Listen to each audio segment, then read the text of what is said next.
Welcome साथीहरू मेरो mini ब्लगमा।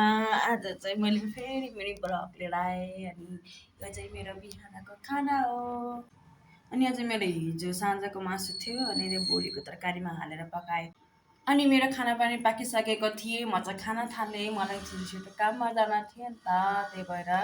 अनि हजुरहरूले भन्नुहोला जे पाए त्यही पोस्ट गर्छ भनेर, के गर्ने होइन। अब अलिअलि यो दुनियाँमा छिरेपछि त अब जे पनि पोस्टै गर्नु पर्दो रहेछ। हुने मात्र पोस्ट गर्ने र नहुने त किन पोस्ट गर्ने हो र। अनि मैले खानासाना खाएर आफ्नो बेडहरू मिलाएँ।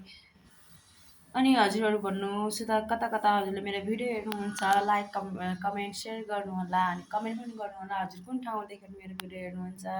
म त्यति फेमस त छैन तर पनि म आफ्नो मतलब जर्नी बिस्तारै सुरु गर्दैछु होइन। अनि यतिकैमा म रेडी पनि भएँ, कपडा सपडा लगाएँ। अनि यो चाहिँ मेरो मेकअपको सामान। अब केटी भएपछि यतिको त मेकअप त चाहियो नि।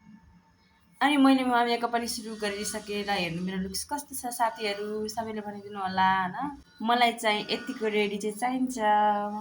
अनि यतिकैमा म बस पनि कुदाएको थिएँ अनि बस पनि आयो कि। अनि बसमा सधैँभरि यसै त हो नि। अनि ऊ चाहिँ मेरो देउरानी हो। म चाहिँ उनीहरूको यहाँ कोठा नजिकै बस्छु नि त। अनि यतिकैमा यति जाँदा जाँदै म काममा पनि पुगिसकेँ। अनि यो चाहिँ हाम्रो काम यहाँ बहिनीहरू हुनुहुन्छ, ऊ चाहिँ पुरानो स्टाफ हो जुन भागिरह।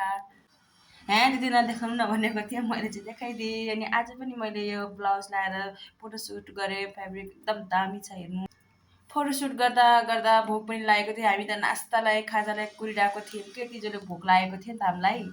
अनि खाजासाजा खाएर अनि हामी चाहिँ घरतिर लाग्यौँ। यो चाहिँ मेरो नयाँ कुर्ता हो साथीहरू। मैले अस्ति यहीँ सिलाउनु दिएको थिएँ अनि सिलाएको थिएन अनि आज गएर मैले हेरेँ। अनि त्यसपछि रुममा पनि आएँ, झलक्क पल्टिएँ। अनि यतिकै मेरो मिनी ब्लग सकियो। By by.